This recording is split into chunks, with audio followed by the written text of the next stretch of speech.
Welcome to our YouTube channel CCA academy. तो आज हम डिस्कस करेंगे अबाउट मॉडल्स ऑफ टीचिंग। तो जैसा कि नॉर्मली हमें पता होता है कि मॉडल होता क्या है, ठीक है। जैसे हमें कोई घर बनाना होता है उसका भी पहले एक मॉडल बनता है ना। जैसे कोई मंदिर का निर्माण करना है उसका भी एक मॉडल होता है। जैसे आप कहीं मंदिर घूमने जा रहे हो, फिर वहाँ पे शॉप वगैरह होती हैं, वहाँ पे भी जैसे पूरा मंदिर की तरह ही बनाया होता है लकड़ी का, तो वो भी एक तरह का मॉडल ही है ना। उसी तरह आज हम टीचिंग के मॉडल्स की बात करेंगे कि हाँ जी, टीचिंग में किस तरह के मॉडल्स यूज़ होते हैं, या मतलब टीचिंग मॉडल है क्या, ठीक है। जैसे वो वाले मॉडल किस चीज़ को बनाने में हेल्प कर रहे हैं, उसी तरह टीचिंग में भी जो मॉडल्स होते हैं वो हेल्प करते हैं टीचिंग की स्ट्रेटेजी को एनहांस करने के लिए। एक बच्चों को अच्छी सी लर्निंग करवाने हैं कि बच्चों को हर एक चीज़ रिटेन हो अच्छे से, तो टीचिंग मॉडल बहुत ही ज़रूरी है। उन्हीं के बारे में आज हम डिस्कस करेंगे। तो फर्स्टली जो टीचिंग मॉडल होते हैं दैट आर टीचिंग स्ट्रेटजीज़। ये क्या है? टीचिंग स्ट्रेटजी हैं टू डिज़ाइन या design to accomplish particular teaching goal. मतलब हमने अपना पर्टिकुलर जो टीचिंग, जो हम कुछ टीच कर रहे हैं, जो हमारा एक गोल है। अब जब हम कुछ पढ़ाएंगे तो हमारा गोल यही होता है कि हाँ जी, जो हम करवा रहे हैं वो सभी को अंडरस्टूड हो जाए अच्छे से। तो जो टीचिंग मॉडल हैं वो हेल्प करते हैं हमने मतलब उस गोल को प्राप्त करना है। मतलब these are the strategies design to accomplish particular teaching goal. मतलब जो हमारा टीचिंग का जो गोल है उसको अकॉम्प्लिश, उसको प्राप्त करने के लिए ये मॉडल बनाए गए हैं, ठीक है। एंड टीचिंग मॉडल जो होता है ये एक तरह का प्लान है that can be use to shape curriculum. Curriculum को शेप करने के लिए, करिकुलम मैंने आपको बता दिया है कि करिकुलम होता क्या है ना। तो वो लेक्चर आप देख सकते हैं अगर नहीं है आइडिया, प्रीवियस लेक्चर्स, ठीक है। तो ये एक तरह का प्लान है that can be use to shape curriculum. Curriculum को शेप करने के लिए, to design instructional material. Instruction material जो भी हमने इंस्ट्रक्शन क्लास में प्रोवाइड करानी है उसके लिए जो मटेरियल है उसको अच्छे से डिज़ाइन करने के लिए। And to guide instruction in classroom, कि हमने क्लासरूम में किस तरह से इंस्ट्रक्शन बच्चों को देनी है, ठीक है। तो ये एक तरह की प्लानिंग है, ओके। नेक्स्ट जो टीचिंग मॉडल्स होते हैं these are set of rules.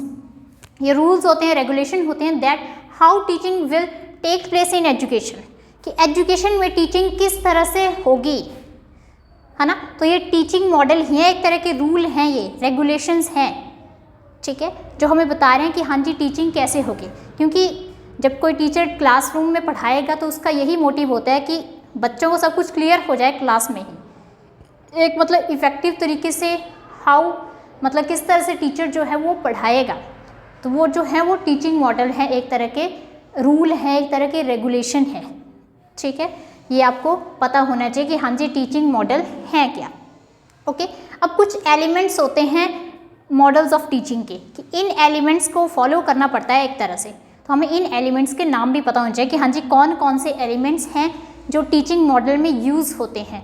तो first focus, second syntax, next social system, principle of action, support system and 6 month हो गया हमारे पास एप्लीकेशन। तो ये 6 एलिमेंट यूज़ होते हैं मॉडल्स ऑफ टीचिंग में। तो सबसे पहले हम फोकस की बात कर लेते हैं। जैसे नॉर्मली हमारा भी फोकस किसी एक पॉइंट पे होता है, उसी तरह मॉडल्स में देख लेते हैं फोकस। तो central aspect of teaching model, जो फोकस है वही है एक main aspect of teaching model, कि हमारा किसी न किसी पॉइंट पे पक्का फोकस होगा। जब भी हम कुछ पढ़ा रहे हैं हमारा मेन फोकस है कि हाँ जी हम ये कर रहे हैं, वो कर रहे हैं, व्हाटएवर, ठीक है। एंड ये जो फोकस है इंक्लूड ऑब्जेक्टिव्स ऑफ टीचिंग, कि जो टीचिंग के ऑब्जेक्टिव हैं। सबसे पहले किसी भी टीचर ने पढ़ाना है तो वो कुछ ऑब्जेक्टिव सेट करके क्लासरूम में पढ़ाता है। उसका मेन जो फोकस होता है उन ऑब्जेक्टिव्स को फुलफिल करना होता है क्लासरूम में, कि हाँ जी हमने ऑब्जेक्टिव सेट कर लिए, हमें इनको क्लासरूम में फुलफिल करना है, ठीक है। तो वही बात आ गई कि it include objective of teaching in relation to environment of the learner, कि जो बच्चा है उसको रिलेट करके हमने ऑब्जेक्टिव बनाने हैं क्लासरूम में, या मतलब पहले ही प्रिपेयर करके आते हैं ऑब्जेक्टिव। हाँ जी हमने ये वाली डेफिनेशन करानी है, इस तरह से ये वाली टीचिंग एड यूज़ करनी है, ये करना है, वो करना है, जिससे बच्चे को अच्छी समझ आ जाए। हमें पता है कि हाँ जी क्लासरूम में अलग अलग इंडिविजुअल डिफरेंसेस पाए जाते हैं, अलग अलग लेवल के बच्चे होते हैं क्लासरूम में। तो हमारा जो मेन फोकस होता है वो इसी के ऊपर होता है, मतलब फोकस ही है central aspect of teaching model, ठीक है। तो एग्जाम में क्वेश्चन अराइज हो सकता है कि हाँ जी मेन जो एस्पेक्ट है टीचिंग मॉडल का दैट इज़ फोकस, ठीक है। नेक्स्ट सेकंड जो इसका एलिमेंट रहेगा दैट इज़ सिंटेक्स। अब ये सिंटेक्स क्या है, that refers to description of model in action, कि हमने पहले ऑब्जेक्टिव सेट कर लिए, अब उस चीज़ को एक्शन में कैसे लेके आना है, किस तरह से डिस्क्राइब करना है।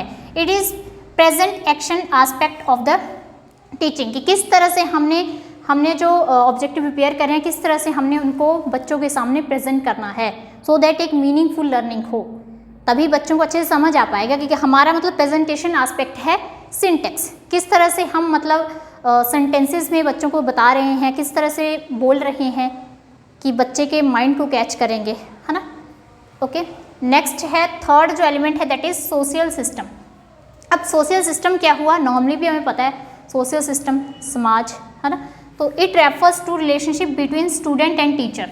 अब सोशल सिस्टम ये जो एलिमेंट है ये बताता है कि हाँ जी रिलेशनशिप कैसे हैं टीचर और स्टूडेंट के बीच में, ठीक है। It describe role of student on the teacher and interrelationship within classroom. मतलब ये जो हमारे पास ये जो एलिमेंट है दैट इज सोशल सिस्टम, ये हमें बताता है कि टीचर का स्टूडेंट के साथ किस तरह से बिहेवियर होना चाहिए, किस तरह का रिलेशनशिप होना चाहिए। मतलब ये जो टीचिंग मॉडल हैं, अलग अलग तरह के मॉडल्स दिए हैं अलग अलग साइकोलॉजिस्ट ने, ठीक है, टीचिंग के रिगार्डिंग अपने अपने मॉडल में अलग अलग तरह का रिलेशनशिप बताया उन्होंने कि हाँ जी कई जगह ऐसा है कि टीचर जो है वो बड़ा स्ट्रिक्टली बिहेव कर रहा है, कई जगह टीचर जो है वो बड़ा कोऑपरेटिव है बच्चों के साथ, बच्चों के व्यू पॉइंट को रख रहा है ना। तो वो अलग अलग मॉडल से अपने हिसाब से यहाँ पे हम नॉर्मली बता रहे हैं कि हाँ जी टीचिंग मॉडल में क्या एलिमेंट लिया गया, तो that is social system. Social system में आ गया relationship between student and teacher, कि एक हेल्दी रिलेशनशिप होना चाहिए, ठीक है, that is the best thing.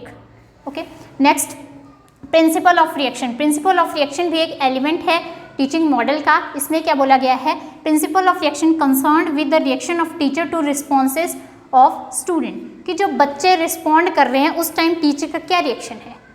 अगर बच्चे गलत आंसर कर रहे हैं तब भी टीचर का क्या रिएक्शन है, सही आंसर कर रहे हैं तब टीचर किस तरह से रिएक्ट कर रहा है, तो ये बात आती है प्रिंसिपल ऑफ रिएक्शन में। And these principle have the teacher to make his interaction with student. अब यही प्रिंसिपल बताते हैं कि हाँ जी बच्चों के साथ किस तरह से इंटरेक्शन करनी है। अगर कोई टीचर जैसे बच्चे से उसने क्वेश्चन पूछ लिया, बच्चे को नहीं आ रहा है, तो टीचर में भी इतनी कैपेबिलिटी होनी चाहिए कि अच्छे से मतलब उनसे ट्रीट करे, है ना। मतलब उनको इस तरह से बनाए कि हाँ जी वो नेक्स्ट टाइम आंसर देने के लिए खुद ही तैयार हो, कि चाहे गलत है चाहे सही है डजेंट मैटर, आंसर करना है ना। तो मतलब ये जो प्रिंसिपल ऑफ रिएक्शन है यही बताते हैं कि जो टीचर है वो बच्चों के रिस्पॉन्सेज का किस तरह से मतलब उसको एक्सेप्ट करता है उनके रिस्पॉन्सेज को, ठीक है। नेक्स्ट हमारे पास एलिमेंट है सपोर्ट सिस्टम। अब सपोर्ट सिस्टम भी मोस्ट इम्पॉर्टेंट है। इसमें क्या आता है, support system facilitate to teacher and student to implement strategies of teaching. मतलब सपोर्ट सिस्टम जैसे कोई टीचिंग एड है, मतलब कुछ फैसिलिटीज़ जो स्कूल में प्रोवाइड कराई जा रही हैं टीचर को, कि हाँ जी कुछ उसको क्या बोलते हैं उसको ऑडियो एड दे दी, विजुअल एड दे दी, या कुछ भी टीचिंग एड कोई भी लेके आए वो क्लासरूम में, बट वो वाली एड्स उसको अवेलेबल भी होनी चाहिए, कुछ ना कुछ बनाने के लिए उसके लिए एक तरह से मटेरियल्स वगैरह होने चाहिए। तो वही आ गया सपोर्ट सिस्टम, कि उसको एक सहारा भी मिलना चाहिए, कुछ ना कुछ सपोर्ट। जिस तरह की अच्छी अच्छी टीचिंग एड होंगी, चाहे प्रेजेंटेशन हो रही है या कुछ भी हो रहा है समथिंग एल्स, तो उससे भी बच्चे की अंडरस्टैंडिंग ही बढ़ेगी, है ना। उसके बाद नेक्स्ट एलिमेंट है application. This is most important element of models of teaching. Application सबसे मोस्ट इम्पॉर्टेंट एलिमेंट है टीचिंग मॉडल का, ये आपने ध्यान रखना है। ये जो हमने अदर एलिमेंट पढ़े उसमें सबसे ज़्यादा इम्पॉर्टेंट कौन सा एलिमेंट है, दैट इज़ एप्लीकेशन, ठीक है। और अगर एप्लीकेशन एलिमेंट नहीं है तो इसकी एब्सेंस में जो हमारी टीचिंग है वो इनइफेक्टिव होगी, मतलब टीचिंग का कोई प्रभाव ही नहीं है। अब मान लो हमने अच्छे से बच्चों को बढ़ा भी दिया, ऑब्जेक्टिव भी सेट कर दिए, एक अच्छी इंटरेक्शन भी कर ली बच्चों के साथ एक अच्छा सा रिलेशनशिप बना रहे हैं क्लासरूम में, मतलब उनके साथ फ्रेंडली रिलेशन है, ठीक है ना। मतलब एक तरह से बच्चे डर नहीं रहे हैं, थोड़ा बहुत तो चलो डर होना भी चाहिए, बट इतना भी डर नहीं होना चाहिए कि बच्चे बेचारे डरे ही रहें, है ना। थोड़ा सा तो एनवायरनमेंट नॉर्मल सा होना चाहिए, ठीक है ना। तो मतलब ये जो हमने अदर पढ़े कि हाँ जी टीचिंग एड भी है, सब कुछ है, but application is most important, कि हाउ स्टूडेंट अप्लाई, जो उसने लर्निंग सीखी है उसको किस तरह से अपनी लाइफ में उस चीज़ को अप्लाई कर रहा है। अब एप्लीकेशन बहुत ज़रूरी है। अब कोई पढ़ रहा है, जॉब गेन करेगा, उस चीज़ को अप्लाई करेगा वहाँ पे, कहीं पे मतलब कहीं पे भी उसको नीड पड़ रही है। बोलते हैं ना कि एजुकेशन ही जो होता है वो पर्सन के बिहेवियर को चेंज करता है, बिहेवियर मॉडिफिकेशन होती है एजुकेशन से। तो पर्सन का बिहेवियर मॉडिफाई है, उस चीज़ को अपने नॉर्मल डेली लाइफ में भी वो लेके आ रहा है, तो वही है एप्लीकेशन कि जो उसने सीखा उस चीज़ को अप्लाई भी कर रहा है। तो this is most important element of models of teaching, और यही जो एलिमेंट्स हैं ये हम हर एक मॉडल में यूज़ करेंगे जो अदर हैं मॉडल्स ऑफ टीचिंग, ठीक है। So this is all about teaching models. इसके बाद हम डिस्कस करेंगे एडवांस ऑर्गेनाइजर मॉडल, ठीक है। पहले हमने बात कर ली मॉडल ऑफ टीचिंग की, क्योंकि हमें पहले मॉडल ऑफ टीचिंग का पता होना चाहिए कि हाँ जी टीचिंग मॉडल क्या होता है, इसके कौन कौन से एलिमेंट हैं, क्योंकि वही एलिमेंट यूज़ होंगे इन मॉडल्स में, ठीक है। मैंने बोला था कि अलग अलग मॉडल्स हैं, उसी में सबसे पहले हम डिस्कस करेंगे एडवांस ऑर्गेनाइजर मॉडल। तो सबसे पहले हमें पता होना चाहिए कि ये जो एडवांस ऑर्गेनाइजर मॉडल है ये दिया किसने था। तो this model was given by David Ausubel. David Ausubel एक साइकोलॉजिस्ट हुए हैं, उन्होंने दिया है एडवांस ऑर्गेनाइजर मॉडल, ठीक है।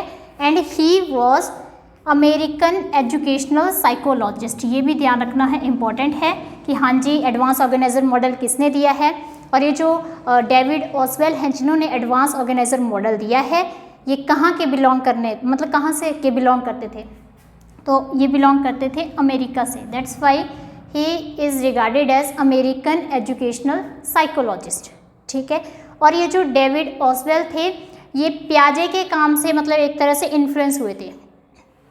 जो जीन पियाजे हैं जिनको फादर ऑफ चाइल्ड साइकोलॉजी बोला जाता है, उनके काम से बड़े इन्फ्लुएंस हुए थे, है ना, क्योंकि उन्होंने कुछ मतलब एक तरह से अपने कंसेप्ट दिए थे, स्कीमा उन्होंने बात की थी कि हाँ जी बच्चे जो होते हैं कोई भी होते हैं अपने माइंड में स्कीम बना लेते हैं, कोई भी पर्सन है कोई भी स्कीम बना रहे हैं, तो उस बात से बड़े इन्फ्लुएंस हुए थे। फिर उन्होंने उसी मतलब वहीं से ही इन्फ्लुएंस होकर इन्होंने एक मॉडल दे दिया, that is advance organiser model. तो इसके नाम से ही पता चल रहा है एडवांस मीन्स जो चीज़ पहले एडवांस में दी गई है, ऑर्गेनाइजर मतलब कोई ऑर्गेनाइज कर रहा है उस चीज़ को, तो टीचर ही होता है जो ऑर्गेनाइज करेगा, क्योंकि टीचिंग के रिगार्डिंग ही है मतलब एक तरह से मॉडल्स भी। तो टीचर एक्ट एज ऑर्गेनाइजर, और एडवांस का मतलब हो गया जो चीज़ पहले से दे दी गई है, ठीक है। तो इस मॉडल को समझने की कोशिश करें कि हाँ जी ये मॉडल बोलता क्या है, तो देखेंगे इसमें। तो this model based on ideas about subject matter. ये जो मॉडल है ये बोलते हैं कि सब्जेक्ट मैटर कैसा होना चाहिए, कॉग्निटिव स्ट्रक्चर को कैसे समझा जा सके, एंड एक्टिव रिसेप्शन लर्निंग की जो एक्टिव रिसेप्शन लर्निंग है वो कैसे हो। एक्टिव रिसेप्शन लर्निंग होती है कि जो बच्चे हैं वो भी एक्टिवली पार्ट ले उस लर्निंग को सीखने में, कि जो हमने चीज़ें पहले से थोड़ी सी पढ़ी होती हैं फिर उस लर्निंग को कनेक्ट किया जाता है न्यू लर्निंग के साथ, है ना। मतलब एडवांस ऑर्गेनाइजर मॉडल बोलता ही ऐसा है कि हाँ जी जो चीज़ें हमने एडवांस में पढ़ी हैं, जो हम नया कंसेप्ट लेके आएंगे क्लास में, बच्चों को पहले उस एडवांस नॉलेज से जो पहले पढ़ लिया है उन्होंने उससे कनेक्ट करना है, उस चीज़ को लिंक करना है, सो दैट उनको समझने में भी इजी लगे, उनको टफ ना लगे टॉपिक। देखो अब मान लो वही हो गया मतलब एक तरह से एडवांस ऑर्गेनाइजर, ठीक है, कि हमने जो चीज़ें पहले से पढ़ रखी हैं उनको जो हम नई टॉपिक पढ़ेंगे उससे लिंक करना है थोड़ा सा, सो दैट बच्चे इजीली उस चीज़ को अंडरस्टैंड कर पाएँ। जैसे मान लीजिए आप टेबल आपको आते नहीं हैं और आप प्लस मतलब मल्टीप्लाई के क्वेश्चन कर रहे हो, तो पहले आपको टेबल आना बहुत ज़रूरी है, तभी आप मल्टीप्लाई के क्वेश्चंस कर पाओगे, है ना। तो वो भी फिर प्रीवियस नॉलेज को मतलब एक तरह से लिंक किया जा रहा है कुछ नया चीज़ सीखने के लिए, है ना। तो वही है एडवांस ऑर्गेनाइजर मॉडल, कि किस तरह से जो है एक तरह से सब्जेक्ट मैटर कैसा होना चाहिए, बच्चों को कॉग्निटिव स्ट्रक्चर के हिसाब से हमने पढ़ाना है कि हाँ जी बच्चों का मेंटल लेवल किस तरह का है, उस तरह से टीचिंग करवाने हैं कि हमने उस तरह से प्रेजेंट करना है टॉपिक को कि हाँ जी हमने ये, जैसे हम बोलते हैं कि हाँ जी किसी भी टॉपिक पढ़ा रहे हैं कि हाँ जी हम पहले ये जानते थे, हमने ये पढ़ रखा है ना। तो मतलब बच्चों का इंटरेस्ट ही क्रिएट हो जाएगा, उनका ध्यान ही वहाँ चला जाएगा कि हाँ जी हमने पढ़ा तो था, तो ये क्या इंटरेस्टिंग चीज़ है इसमें जो ये बोला जा रहा है कि हाँ जी हम पहले ये पढ़ चुके हैं, है ना। तो ये है एडवांस ऑर्गेनाइजर मॉडल, मतलब जो चीज़ पहले से एडवांस में हमने मतलब हमें पता है उसको नई चीज़ के साथ किस तरह से लिंक करना है, सो दैट एक अच्छी लर्निंग हो सके, बच्चों को क्लास में ही इजीली अंडरस्टैंड हो जाए चीज़ें, इजीली सब कुछ लर्न हो जाए, ठीक है। ये आपने इसमें ध्यान रखना है। अब इसके बाद हम बात करेंगे elements of this model, elements of advance organiser model, कि जो एडवांस ऑर्गेनाइजर मॉडल है इसके क्या एलिमेंट्स हैं, ठीक है, कौन कौन से एलिमेंट। जैसे हमने नॉर्मली पहले भी बात की मॉडल ऑफ टीचिंग में जो एलिमेंट हैं वही तो यूज़ होंगे, बट अपने अपने तरीके से होंगे कि हाँ जी ये जो एडवांस ऑर्गेनाइजर मॉडल है इसका फोकस किस चीज़ पे है ना। तो सबसे पहला एलिमेंट हो जाएगा फोकस। फोकस होगा इसका स्ट्रेंथन कॉग्निटिव स्ट्रक्चर, कि जो बच्चों का जो माइंड लेवल है उसको स्ट्रेंथन, उसको मजबूत बनाना है। इसका मेन फोकस यही है। जो एडवांस में दी है चीज़ें उनको नई चीज़ के साथ लिंक करना है, तो बच्चों का एक तरह से क्या करना है, जो उनका माइंड लेवल है, जो उनका कॉग्निटिव स्ट्रक्चर है, उसको पक्का बनाना है, उसको मजबूत बनाना है। नेक्स्ट, एंड एनहांस रिटेंशन, जो रिटेनिंग पावर है बच्चों की उसको भी बिल्डअप करना है, कि क्लासरूम में ही बच्चा अच्छे से सीख जाए। जो भी मैं करवा रही हूँ, जो भी कोई टीचर करवा रहा है, वो बच्चों को क्लासरूम में ही अंडरस्टैंड हो जाए, उनकी रिटेनिंग पावर बहुत अच्छे से हो जाए, उनको बहुत इंटरेस्टिंग लगे क्लास, ठीक है। And it is introductory material, ये जो फोकस है, फोकस एक तरह का इंट्रोडक्टरी मटेरियल है, कि इंट्रोडक्शन दे रहे हैं, है ना। इंट्रोडक्शन वैसे भी कैसी होती है कि हाँ जी कोई भी टॉपिक पढ़ा रहे हैं, इंट्रोडक्शन हुई कि हाँ जी हम पहले ये पढ़ चुके हैं, या हमने ये चीज़ पढ़ रखी है, इसमें आपने देखा था तो आज हम इसमें ये देखेंगे, व्हाटएवर। तो मतलब फोकस था में, क्या फोकस था कि बच्चों में रिटेनिंग पावर जो है वो इंक्रीज़ करनी है, उनका माइंड लेवल बिल्डअप करना है अच्छे से। तो मतलब एक तरह से मेन फोकस था इसका इसी चीज़ पे, ये एक तरह का इंट्रोडक्टरी मटेरियल था, ठीक है। नेक्स्ट सेकंड एलिमेंट रह जाएगा सिंटैक्स। अब जो सिंटैक्स है इसमें आती हैं 3 फेजेस, 3 फेजेस में होता है यहाँ पे सिंटैक्स। वो कौन कौन सी है? प्रेजेंटेशन ऑफ एडवांस ऑर्गेनाइजर, कि जो एडवांस ऑर्गेनाइजर उसको किस तरह से प्रेजेंट किया जाए। पहले हमने बोल दिया कि हाँ जी इंट्रोडक्टरी है, कि हाँ जी बच्चों को रिटेनिंग पावर बढ़ानी है। यहाँ पे मतलब आप किस इफेक्टिव वे में, कितने इफेक्टिव वे में प्रेजेंट कर रहे हो, जो चीज़ें उनको पहले से पता हैं उस चीज़ को नई चीज़ के साथ लिंक कर रहे हो, तो किस इफेक्टिव तरीके से आप बच्चों के सामने वो टॉपिक प्रेजेंट कर रहे हो।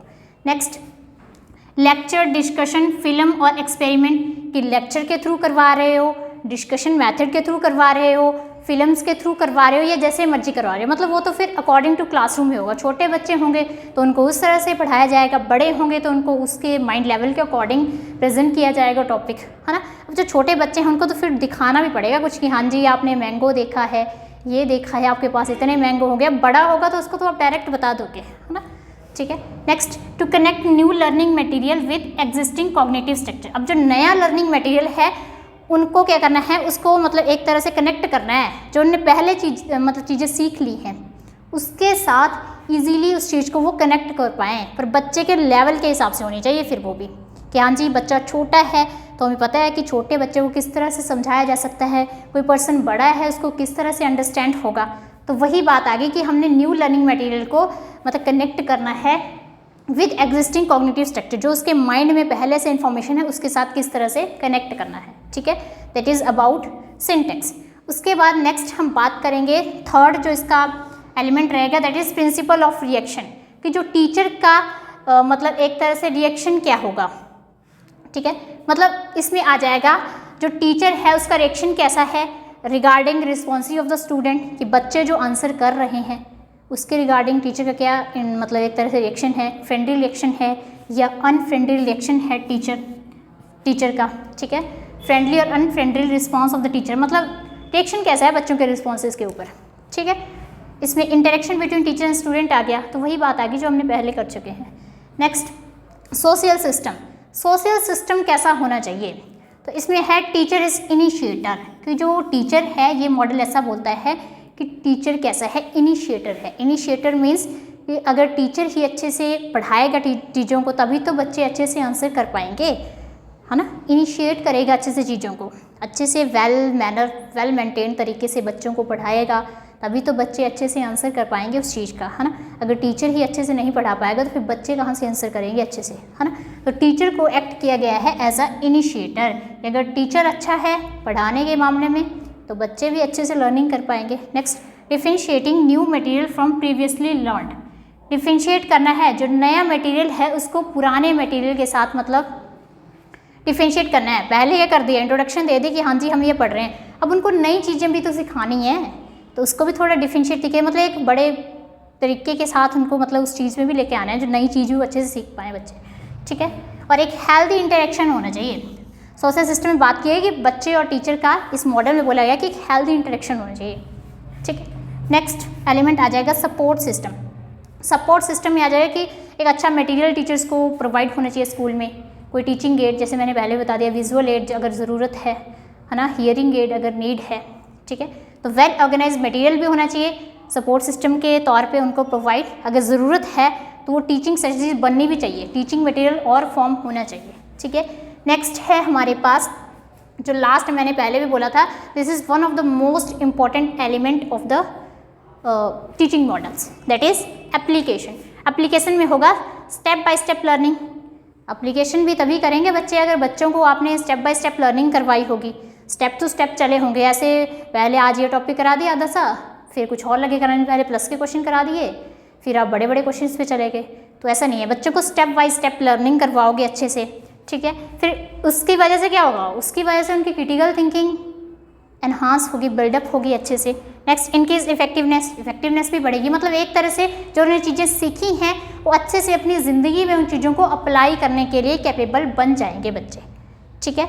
तो ये था एडवांस ऑर्गेनाइजर मॉडल।